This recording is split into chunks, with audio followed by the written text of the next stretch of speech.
Good afternoon and welcome to the Europe Center. My name is Christophe Crombez. I'm the interim director, and I am very, very happy to welcome Sara Hobolt with us this afternoon. She's going to give a talk about political entrepreneurship and the rise of challenger parties. Sara Hobolt is joining us from London. She's at the London School of Economics and Political Science. She's the Sutherland Chair in European Institutions and a professor at the Department of Government there. She's been a major force in the research community on European Union politics in the past few decades. She's also studied elections and referendums and public opinions and things like that. So I'm very, very happy that she's here. She's going to talk about political entrepreneurship, as I said. She has written a book with Katharina de Vries about this topic, and that is mostly what she will talk about today. I can show you the book. I really recommend it. It's a great book and very accessible also, I would say. And I guess that's about it. We can get started. If you want to ask questions, you can put them in the Q&A feature. You can use that. We are not using the chat feature, and I will then formulate your questions when Sara is finished with her presentation. Sara's presentation is going to take about 30 to 40 minutes, and then we will have the remaining of the hour left for question time. Sara, the floor is yours. Thank you so much, Christophe, and thank you for the invitation. Of course, I would have preferred to be with you in Stanford, but instead I'm here from late night London. But it's exciting nonetheless, and thank you to everyone who turned up. So as you said, I will be talking about my book mainly with Katharina de Vries, and I have some slides that I will be sharing with you. So let me do that. And this is really a book about the development in the post-war period in Europe, in European politics, and particularly in party competition. And the starting point of this book is a familiar one. It's one of European politics undergoing a change, the rise of challenge on populist parties on the center, on the left and on the right, and also the decline of the familiar mainstream parties. And while this book was published in the midst of the pandemic, I mean, we're still in it, but a couple of years ago now, it's a message and I think an argument that's still relevant today. And I think the upcoming presidential elections in France are really a case in point for some of these developments we've seen in European politics. Because as you know, this spring, we have presidential elections in France. And here are the sort of, much can happen before that, but here are the 5 front runners. And only one of those 5 are from sort of traditional mainstream parties in French politics, namely Valérie Pécresse, who is the lady, one of the ladies in white with her arms stretched out, whereas the other 4 are really from current or recent challengers. Of course, Emmanuel Macron himself only established his party En Marche back in 2016. We have Marine Le Pen. She's a familiar figure. Here is shown in sort of soft lighting and lovely green, yellow colors, but she's a familiar figure in the radical right in French politics, someone who's competed before in the last presidential election, but has never held office. And the 2 other candidates vying for office are also 2 who are challengers, disruptors on the far left, Mélenchon, and a journalist on the radical right, again, Éric Zemmour, whose party was only just established in December.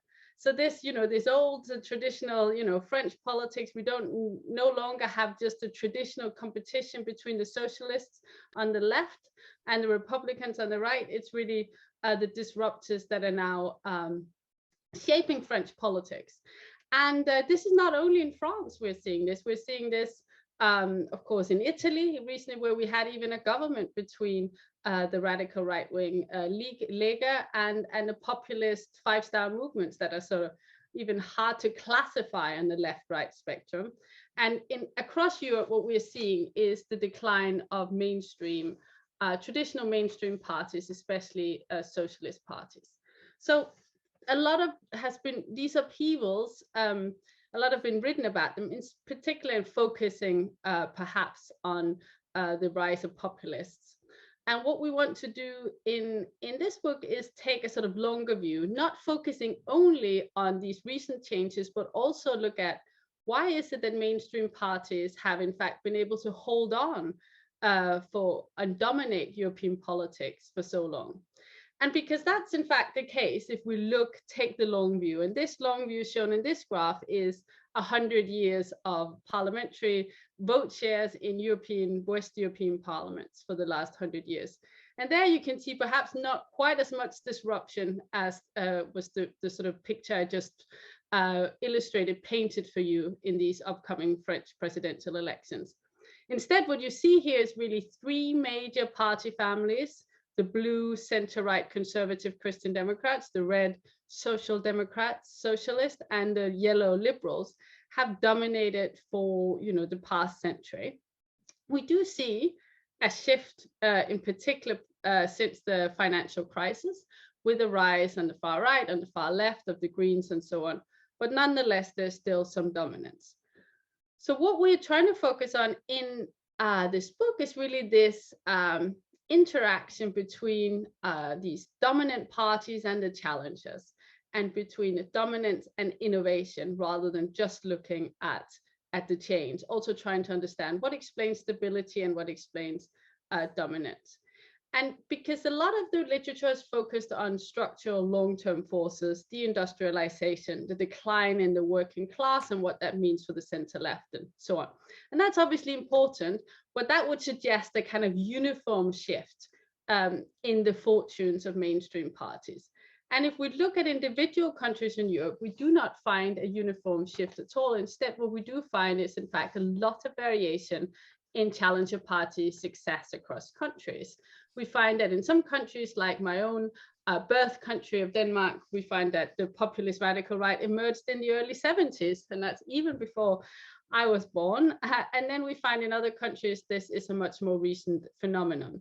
So to explain this, we need to not just focus on structural changes, which are of course important, but we argue also more on the agency of parties and what they can do to either maintain their dominance or be disruptors and change the system. So the key questions we're addressing is, firstly, looking at the stability and the reasons for that. Why have mainstream party families been so resilient in post-war Western Europe, despite these structural changes that have been accounted for in the literature? And what then explains why some challengers have been successful and others less so? And finally, we look at the end of the book of some of the effects on government and representation of this change we are seeing in European politics. And what we're doing is, by looking at these forces of change with dominance and innovation, we argue that these are really the same kind of forces that are also shaping economic change and shape the fate of companies. And so we use the analogy of how firms compete in order to sort of provide a lens for the struggle between dominant parties and mainstream parties, dominant parties and challenger parties in Europe. And so we are drawing, therefore, on the literature and the insights from industrial organization literature in economics. And of course, it isn't new in political science to take insights from economics and apply them to a party competition. We only have to think of Anthony Downs, who famously did exactly that. But the reason why we are looking and drawing on industrial organization is we think there are some insights from the industrial organization literature that are important when we think of party competition in Europe and Western Europe in particular. And one of them is that, unlike the Downsian model, for example, industrial organization literature does not assume perfect competition. In other words, it doesn't assume that a party can simply enter the political market, pick a sort of a nice position along, close to the median voter, and then immediately be successful. Instead, what it assumes is that you have certain dominant players in the market and that there are barriers to entry. And that also, we argue, explains some of the resilience of dominant parties. Secondly, what industrial organization literature does in the area of economics is it focuses on these entrepreneurs and what makes them successful in their strategies and how they can disrupt the dominance. And we borrow some of that when looking at challenger parties. So as I already made clear, that really means that we focus on agency. Of course, that's been done a lot in American literature on party competition. So this is something you'll be very familiar with, but it's been done less in European literature and European party competition that tends to be more focused on sort of big structural socioeconomic changes. And we argued that the structural explanations can really help understand the weakening of the oligopoly, so this sort of dominance of certain players, but not when and why challenger parties are successful. And so we emphasize the role of these political parties in how they can offer innovation in the system. So just to sort of outline the argument briefly, and then I'm going to show you sort of some snippets of evidence that are also in the book. And the first argument, as I said, the starting point really is we don't have perfect competition. We don't have an open marketplace. Instead, the political market is an oligopoly where we have certain dominant players. And that's partly because of the rules of the game that are designed, as we know, and colleagues at Stanford have shown why these rules of the game tend to favor the dominant players, the dominant parties in the system. But there's also a more psychological explanation for it that's not institutional, but which is about the loyalties of voters, the attachment of voters. That means that voters' partisanship plays a big role in party competition, and that means voters will tend to return to the same parties, and that makes it very hard for newcomers. Moreover, there's also strategies of dominant parties to protect their dominance. They tend to be sort of catch-all parties that cater to a lot of voters' taste, and they also will try to dominate the marketplace by focusing on issues that made them successful in the first place and avoiding issues that are more likely to divide them and appeal to new voters, and also by having this sort of incumbency advantage and the competence associated with that in the minds of voters. Now, the structural changes in Europe and elsewhere does mean that this oligopoly is weakening. And here there is a tendency where Europe is quite different from what's happening in American politics. Certainly, I say that as someone who's not an expert on American politics, but certainly as we view it from across the pond, which is that partisanship is declining across Europe. That means voters are less attached to parties. Voters are less marked by these in-group attachments to parties, and that means they actually increasingly act like how Downs might have hypothesized they would act like critical consumers, and they're more likely to switch between parties. Now that gives an opportunity with these disruptors, these political entrepreneurs, to enter the market, because once these barriers to entry are lowered, not so much through institutional change, because that's quite rare, and that's why we've seen in countries like the United Kingdom, where I am, we have very high barriers to entry because of the first past, the post-electoral system. But in most other countries in Europe, of course, we have PR, so the institutional barriers are not so high. And now when these psychological, emotional barriers are also lowered, that gives challenger parties a real chance to enter the system. And that means they can, but then the question is, what are the challenges that tend to be successful? And we argue that there are two types of innovation that characterizes successful challenger parties.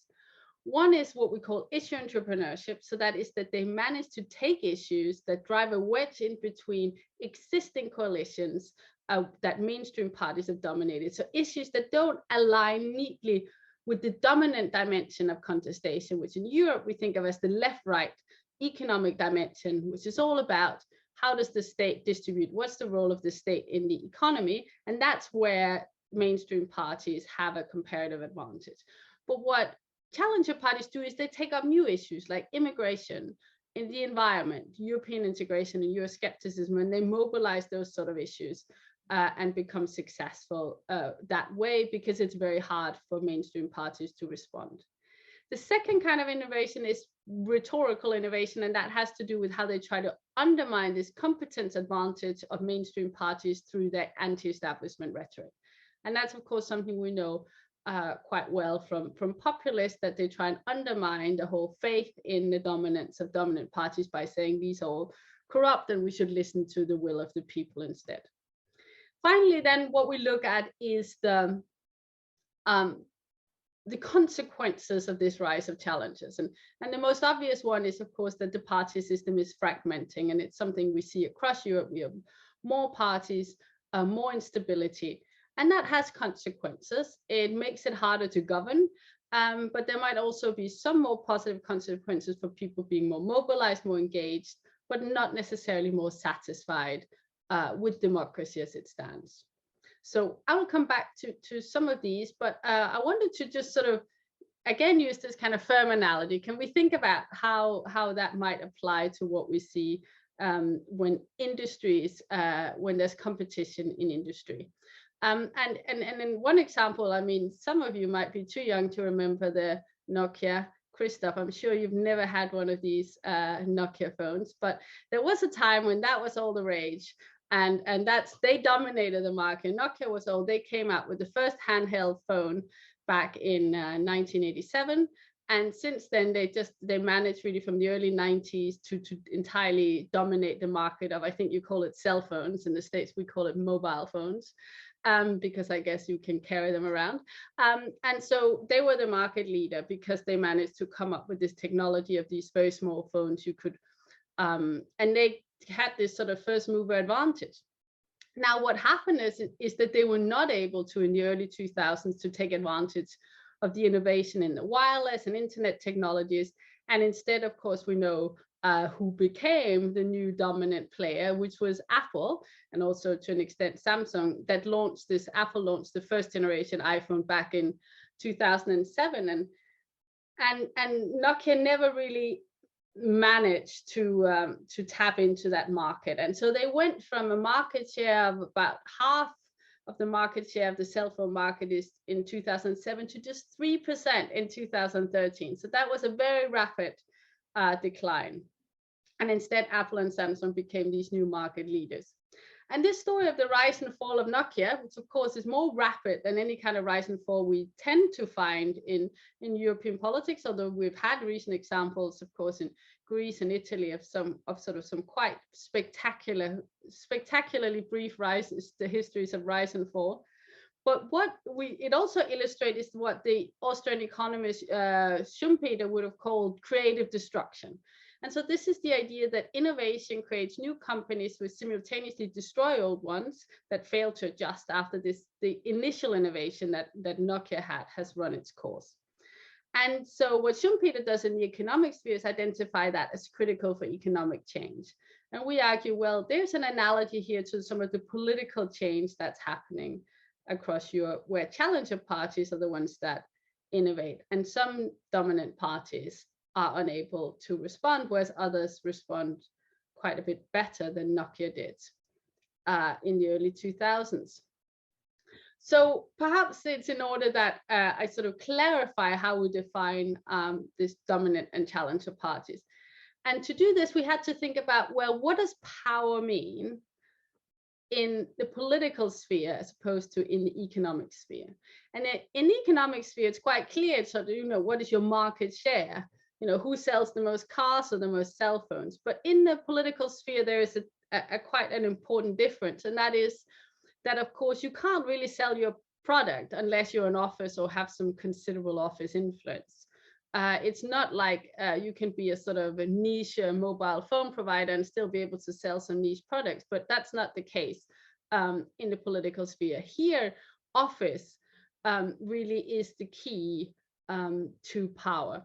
And therefore, that is our starting point in terms of your structural position within the market. And we argue that the dominant parties are those that dominate the political market through government experience, either current or recent, whereas challenger parties are those that don't have that dominance because they haven't had government experience, at least not recently.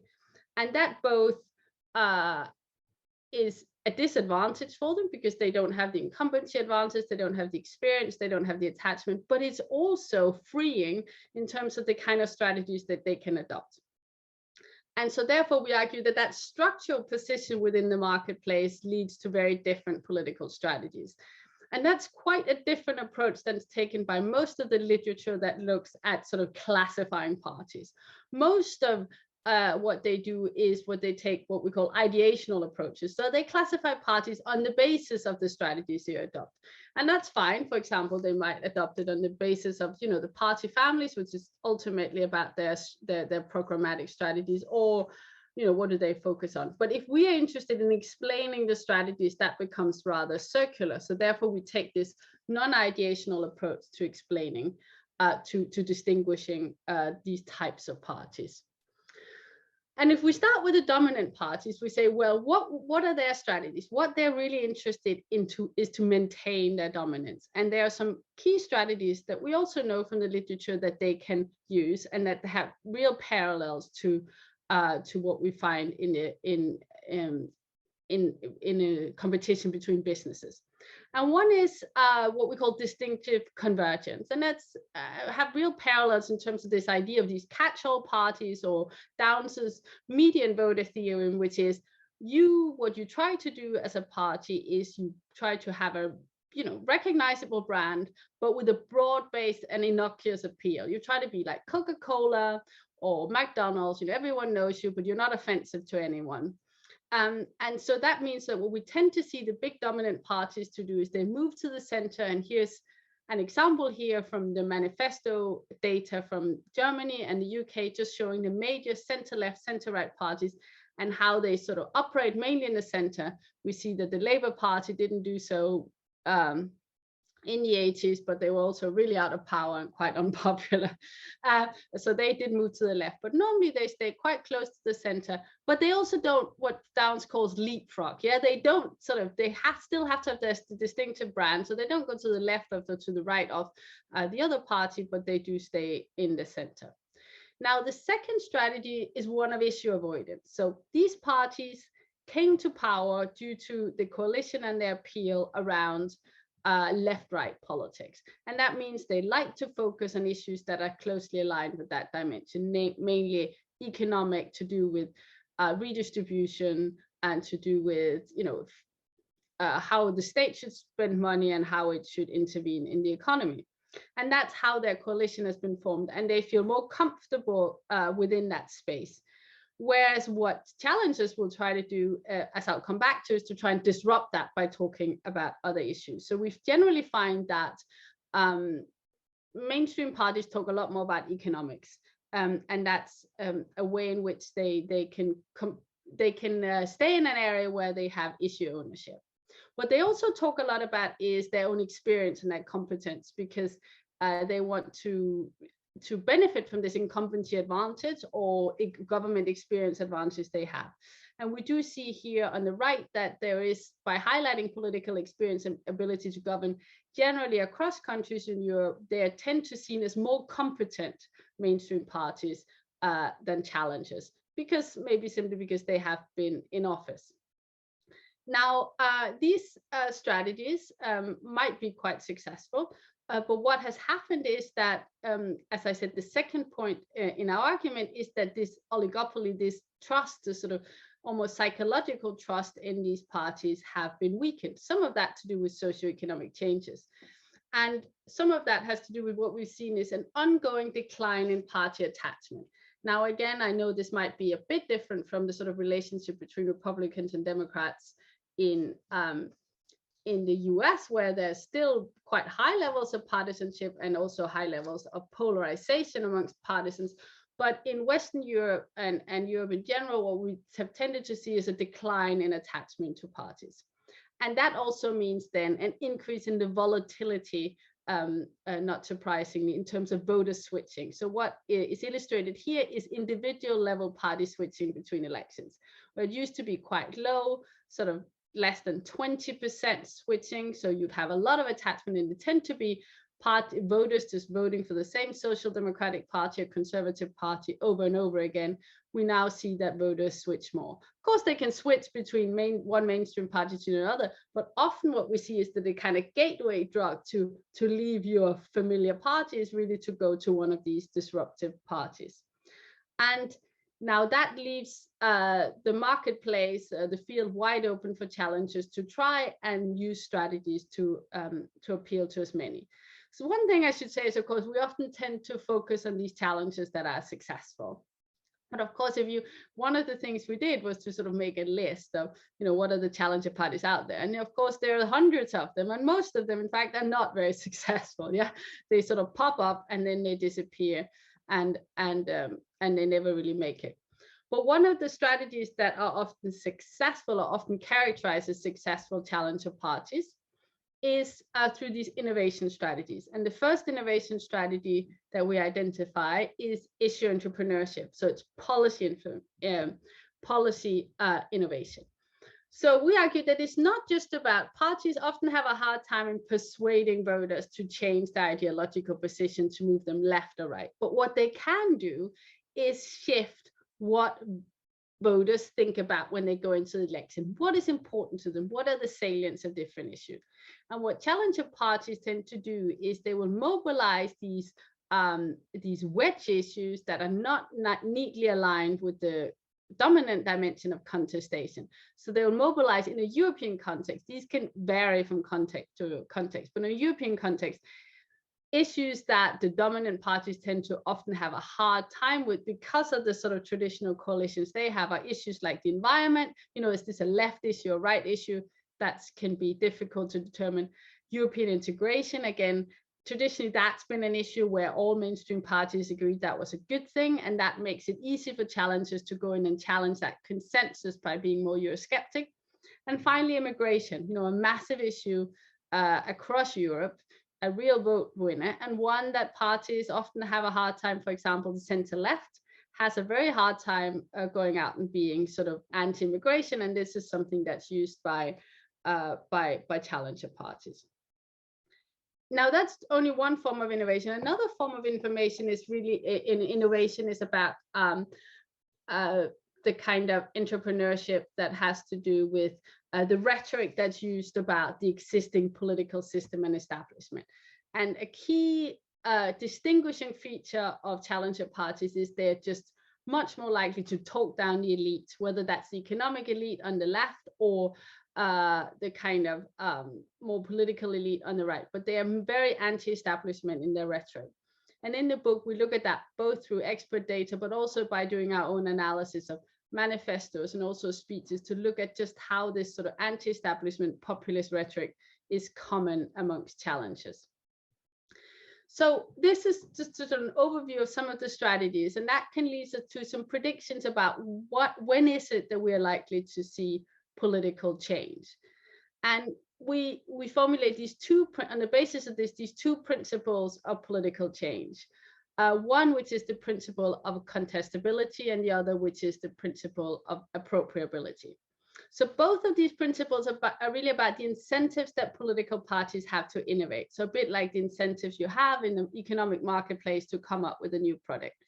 And contestability relates to the ability to innovate, and appropriability relates to the likelihood that this innovation will be successful. So if we think of contestability, it's really if the political market is very sticky and there's relatively few votes, they'll be contestable. So then it's very hard. There's very little innovation, very little likelihood that you want to innovate. Again, the British system is a perfect example for that because of very high institutional barriers with first past the post.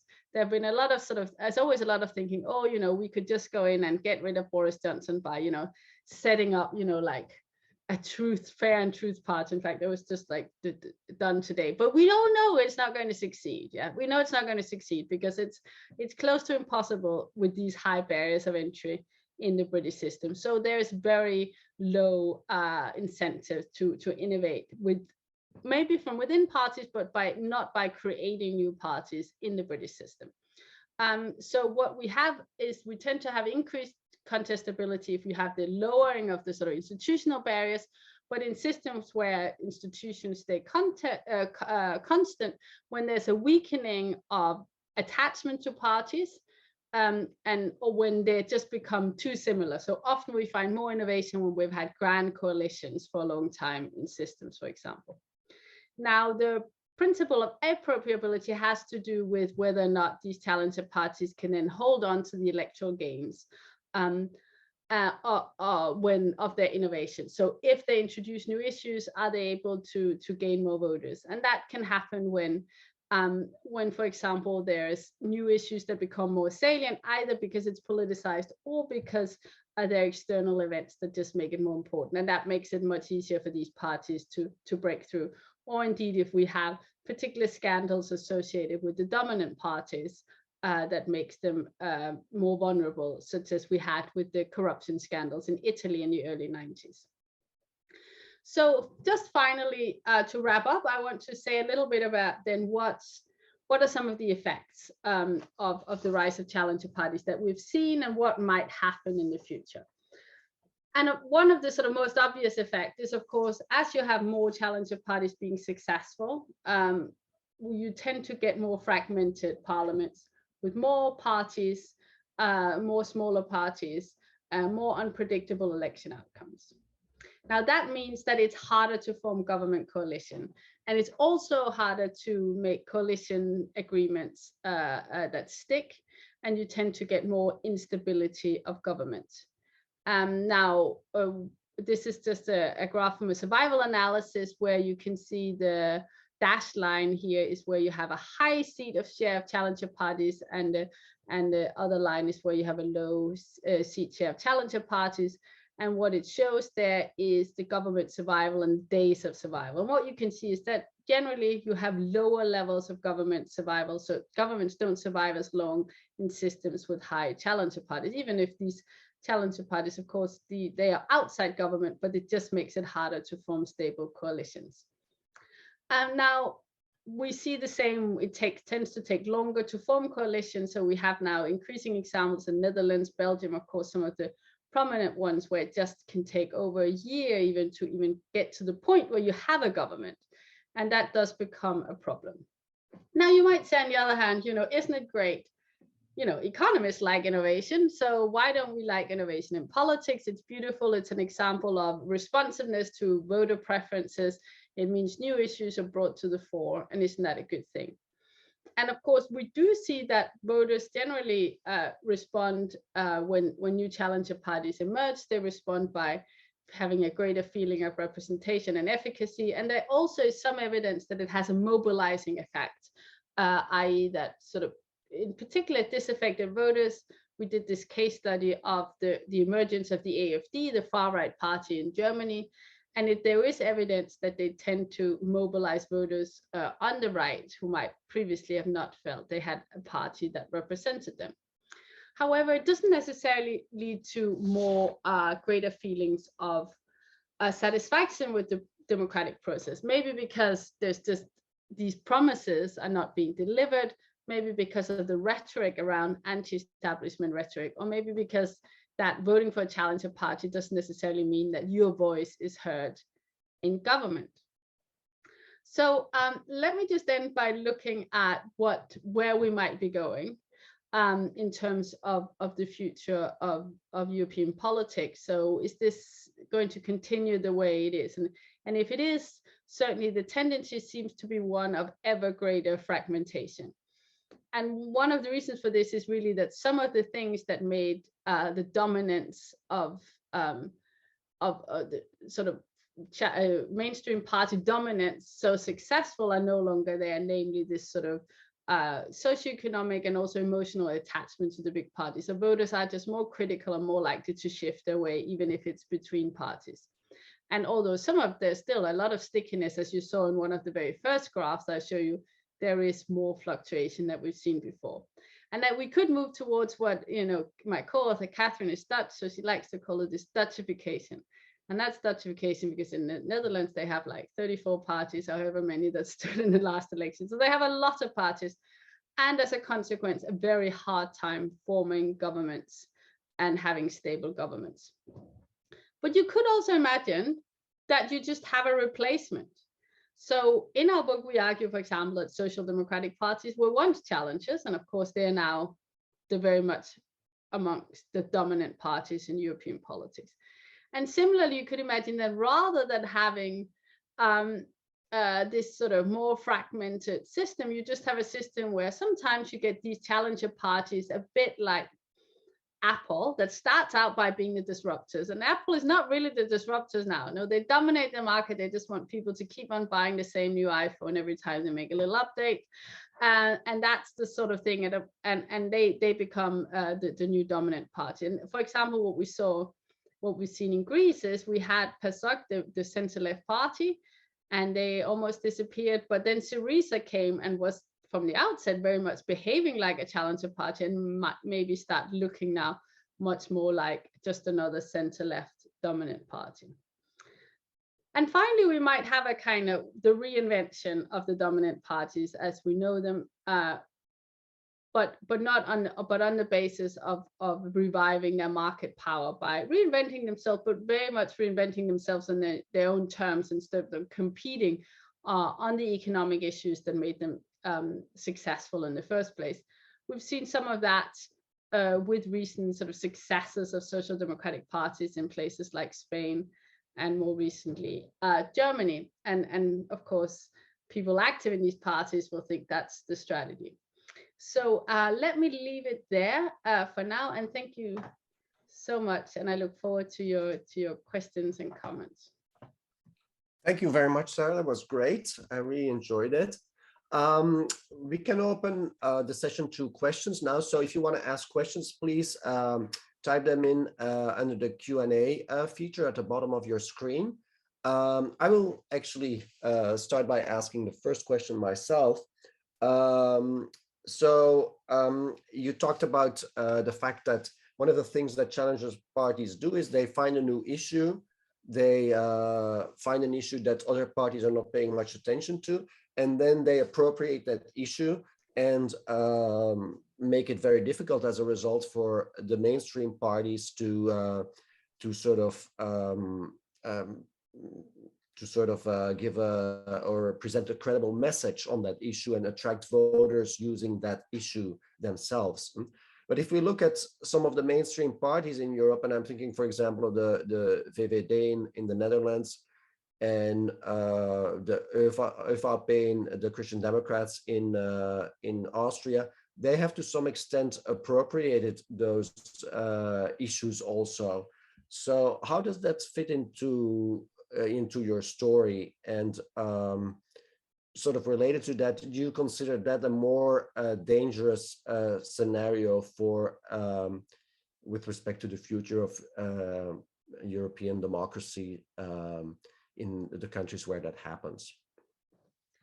I mean, that's a great question. And of course, I mean, I think the general point we argue is that there is a certain first mover advantage. So for example, if you're a voter who cares deeply about the environment in a country where there is a green party, a credible green party, and that is the main issue that you care about, then there's still, and there's also evidence of that, so it's still more likely you'll then vote for a green party, even if you have a social democratic party or even a Christian democratic party saying, oh, you know, look, we're also green now. Because of course, that does happen exactly along the lines you say. You will have parties, for example, green parties that make an issue salient. Of course, there's also other things that make the environment salient, but part of it is that what we argue is that the issue salience is not exogenous to the system. In fact, it's influenced by parties.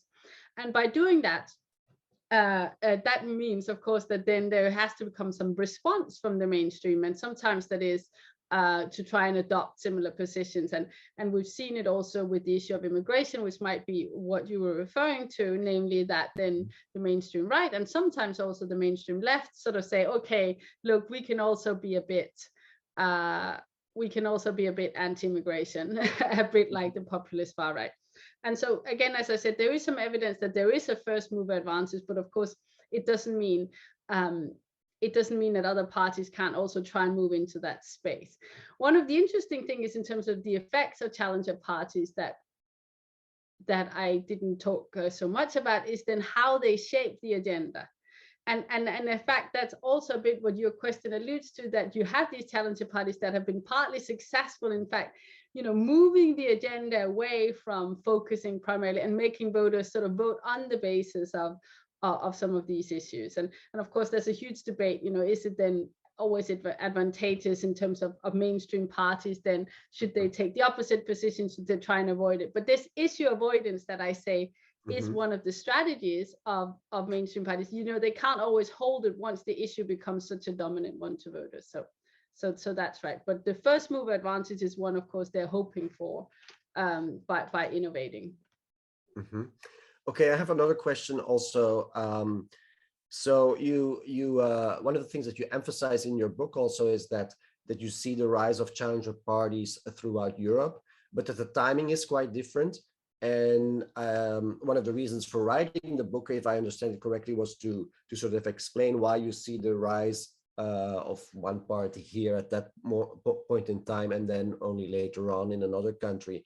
So, for example, if you compare France and Germany, you could say that the far right has been playing a major role in French politics since the 80s, I would say. Maybe some people would say even earlier. In Germany, that only happened in the 2010s, let's say, with the AfD.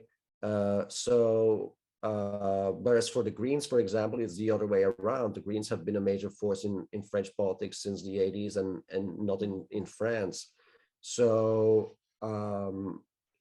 how does your theory explain this as an example? Or if you want to use another example to illustrate it. No, I mean, that's a great, and I don't think we're sort of going to claim that we can say exactly pinpoint, oh, now this is going to happen. And that's partly what happens when you're dealing with taking agency seriously.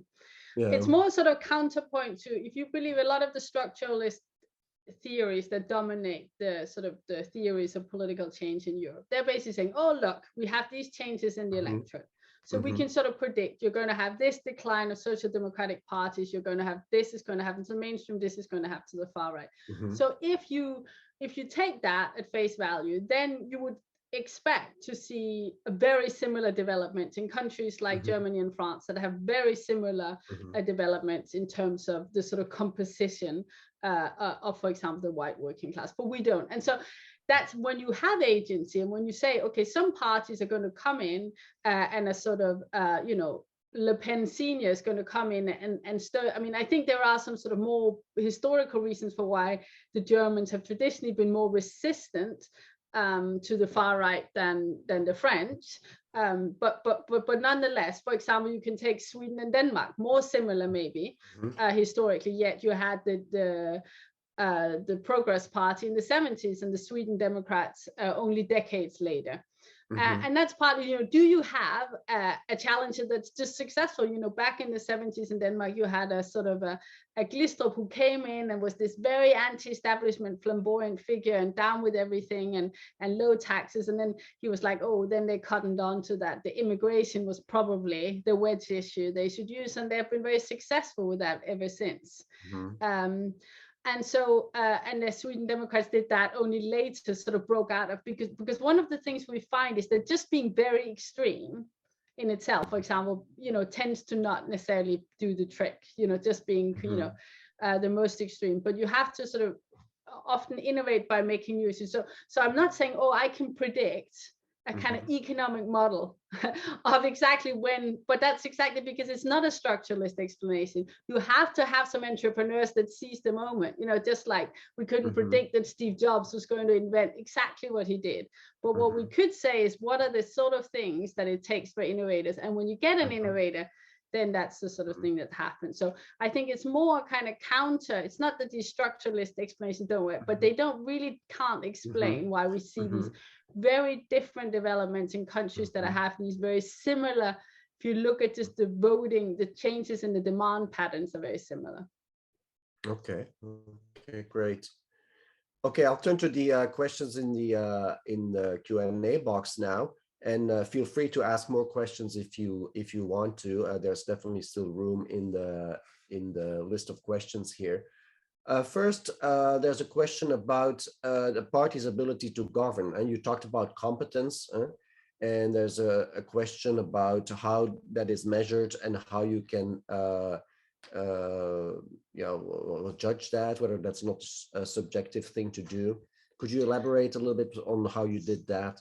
Yeah, so when we talk about competence advantage in terms of one of the strategies of dominant parties, I mean, that's exactly right what Adam says. That's subjective and that's how we measure it. Yeah, so we basically look at who do voters think are competent, and just like in the US where there's a massive literature on incumbency advantage, and some of that might be to do with recognizability, but some of it with perceived competence, we find also that there is a sort of incumbency or experience advantage, that if you've been in government for a long time, voters just generally think that that party is better able to handle things. Is that fair or not? Well, not necessarily. So I agree with Adam on that point. I think there's then at the end of the book, there's another question of, you know, what we don't call ability, which is sort of government effectiveness. So we try to speculate on, well, is this a good or bad thing? Is more innovation good?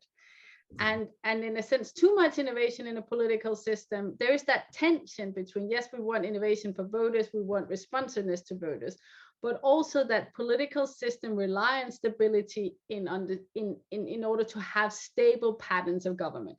Now, too much stability might be bad. You know, you can have a sort of, you could imagine a sort of scenario in Germany where the Christian Democrats and the Social Democrats just went on governing together forever, and it might be a sort of problem because there was so limited choice, so limited innovation. So that might be bad. But on the other hand, the kind of fragmentation that we see in Belgium and in the Netherlands, where it becomes so hard to predict what's the government that's going to form, it becomes very hard to form a government and becomes very hard to keep that coalition together, is also so there's not an easy answer, but so that's the kind of what we look at in terms of government stability, the simple ability to put together a government. But in terms of Adam's question, which is about, oh, isn't voters' perception of whether government is good? Yeah, I mean, that is subjective, and that's why we look at it based on survey data. All right, thank you. Next question is about the structural factors that you were, I think you also referred to. And so the question is whether there are such socio-cultural factors that underlie the emergence of challenger parties, and I guess also what they are and what you think about the work that has been done about that. No, I mean, that's definitely, I think, well established that there are such factors. I mean, if we go back to the sort of the 100-year graph, I mean, one of the sort of structural factors that first emerged was with industrialization. You know, we had a growing working class that then became enfranchised and got the right to vote. And that's really where we see the emergence of social democracy. And so we got into a pattern in European democracy where we had a kind of a center-right liberal conservative, or liberal and conservative, or Christian democratic, and a big center-left party, socialist, social democratic left party. I mean, of course, there's a lot of individual differences in Europe, but that is a kind of general pattern that we've seen in Western Europe. And the big structural factors, one of them being just the decline in this industrial working class that really was underpinning in many respects the social democratic parties, but also on the other side, the kind of church-going Christian democratic voters that were always voting Christian democratic because that's what their local priest told them, and that's how they grew up. And also going back to sort of theories, Michigan model theories, was just you were socialized into a party. So you might grow up and your father and mother had met each other in the local kind of labor dance club, and the idea that you'd be anything else than a labor voter, and your dad was a member of the local trade union and you had a similar kind of job, and then you were a member of the trade union, and so on. And that's why I think just looking at institutional factors doesn't fully explain why we had that stickiness in the dominance of parties, because it was also exactly to do with these socio-cultural factors that just meant that people just didn't even have to think about how to vote because they knew they came from a labor or socialist family, or they knew. And these sort of things are really breaking down, partly due to just the change in the economic landscape where you don't have those kind of professions, or also and the changes in religiosity, which means that so things like social class and religion are just much less of a predictor today of voting behavior than it has been. And so therefore, in a sense, more and more voters are starting to look like this kind of Downsian model of voters, these critical consumers that look at, what's on the menu. Now, the traditional voter who was attached to a party, who was socially, economically, and culturally embedded in a social class or in a religious community, were not critical consumers. They knew what to vote. They had known what to vote since they were like on their mother's knee. And so that is what we call this underlying factor that leads to this breakdown of the oligopoly. Now you can have, for example, in the UK, all of these changes have happened as well. But if you look at the patterns, you have sort of 85% over 80% in the last elections, 2019 elections, that voted for either Labour or the Conservatives. And that might make you think, wow, but look at this. This is like the dominance of the two mainstream parties. But underneath the hood of that, first of all, of course, this dominance is kept together by the first past the post electoral system. But if you look at underneath the hood of that kind of aggregate numbers, in fact, there's lots more shifting than there's ever been before within the British system, and voters are a lot more disloyal even in that context. But so sociocultural factors do lead to allow the emergence of challenger parties, because the ties to the mainstream parties are not as they once were. Okay, great. Then there's a question about COVID-19 and whether there's evidence that far-right parties have used that as an issue to come to power. And related to that, I myself read some reports in the Belgian media that one of the reasons why the vaccination rate in Flanders was a lot higher than in the Netherlands, for example, is that in the Netherlands, the radical right took a strong stance against vaccines, and in Flanders, it did not. Is there some evidence that some of these far right, or maybe in general, challenger parties used COVID-19 as an issue in the vaccination process and so on, and others didn't? And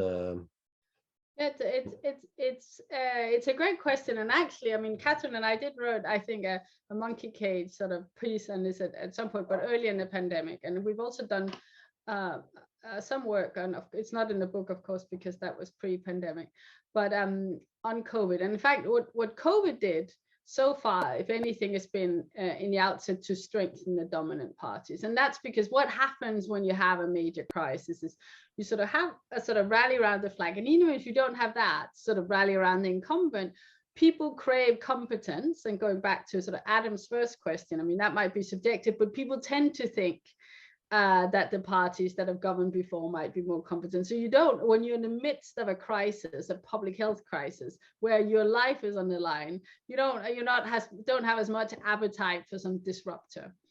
And so we do see that in the data. We do see that main dominant parties actually did rather better, and also that this was correlated actually how well they performed within other sort of objective measures of how well the pandemic had been handled. So in countries where the pandemic has been handled better, they continue to do better. So there is a kind of, it's not necessarily been the sort of a new revival or reinsurgence of populism. It's actually rather harder, and potentially also what, post-pandemic, it becomes a lot of sort of big economic questions. How are we going to revive the economy after this sort of major shock we've seen? And that's also not necessarily to the advantage of populist and challenger parties.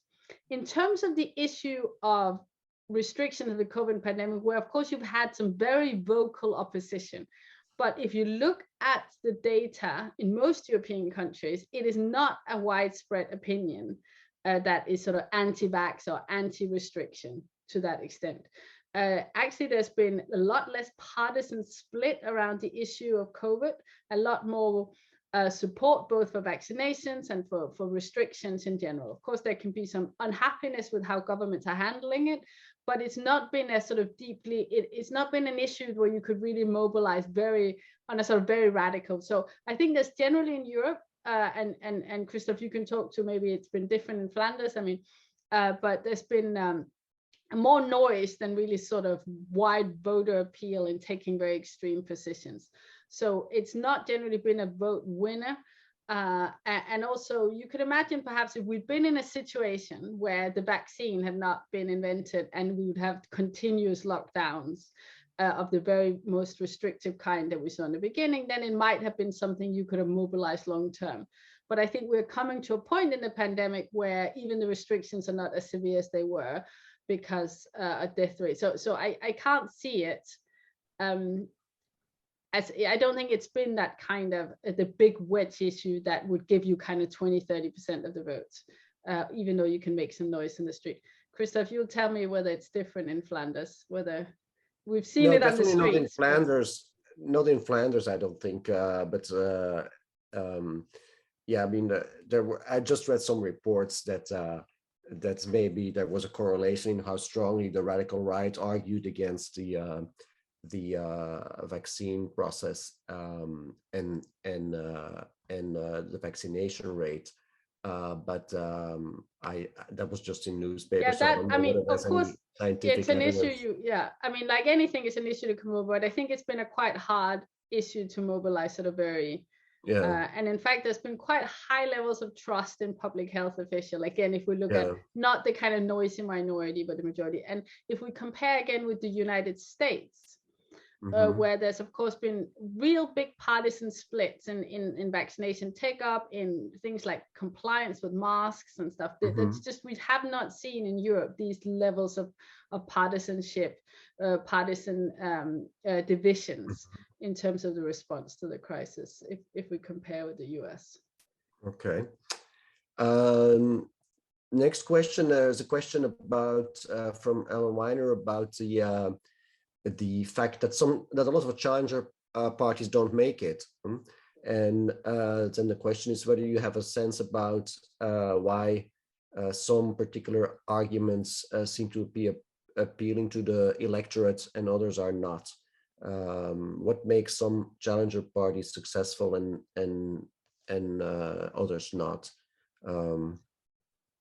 No, of course. I mean, that's a great question. And one of the things you do find that certainly characterizes those challenger parties that are successful in comparison to those that are less so, or just don't survive at all, is that they tend to have this sort of combination of anti-establishment rhetoric, and also that they tend to emphasize some of these issues that are not kind of traditional left-right issues. Of course, some of these are more successful than others. But for example, parties that just take very extreme positions on the left-right, so parties that are just communist or just sort of a very right-wing economically, tend to not do particularly well. So that's sort of that's why we ended up identifying these kind of two successful strategies. Then, of course, they might be helped by other things. For example, you can imagine that they might be helped by external events like inflow of refugees from Northern Africa, or some highlighting an environmental crisis. So parties that latch onto that. And also they can be, just in terms of the anti-establishment strategy, often challenges are helped by if there's sort of real things you can latch onto within the mainstream parties, like corruption scandals and so on. We've seen that in Italy and Spain and so on, and that tends to help challenges. But this sort of policy innovation strategy together with the anti-establishment rhetoric tends to be a hallmark of the successful challenger, as opposed to the ones that don't make it. All right. I think we have time for one more question, maybe. There's a question from Adrian, and he's asking whether there's been a shift in strategies that challenger parties pursue. You've talked about different waves. Is the strategies that they follow now different from what parties did in the past? Could you refer to the current wave or the current challenger parties as imitators of previous parties? Well, I mean, of course, what we're trying to do in a sense is look at the parallels or the similarities. I mean, of course, there's always a multitude of differences. And I see there in the question that there's also a reference to the Greens. And of course, the Greens have changed, but we're arguing because they have ceased to be in many parts of Europe, ceased to be challengers. I mean, the German Greens are not challengers anymore. They're part of the mainstream. And what we do see is when parties become a part of a governing structure, they change in their strategies. And for obvious reason, it's harder to be, for example, a sort of one-trick policy innovator in the environment. And that's why we see that the Greens, for example, broaden their strategies. They become much more like the catch-all parties. They become much more like the dominant parties. And that's in fact what also, with our definition, what they are.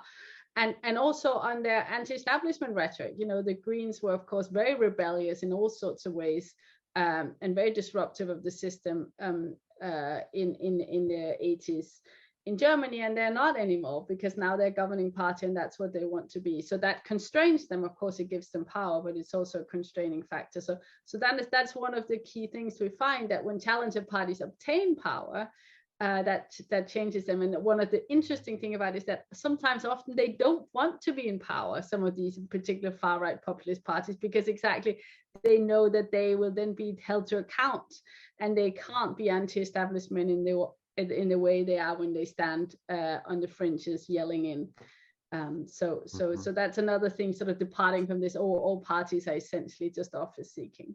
Mm-hmm. All right, thank you very much, Sarah. I'm afraid we've come to the end of our session. Thank you very much for giving this wonderful talk and discussing these topics with us. Thanks to the audience also for attending our talk. We have another talk a week from today. We have a talk on the international rule of law and annexations given by one of our Estonian visitors, Lauri Malkso. He will talk about that topic next week. So I wish you a very good afternoon, and I will see you later. Bye-bye. Thank you. Thank you for all the questions. Thanks.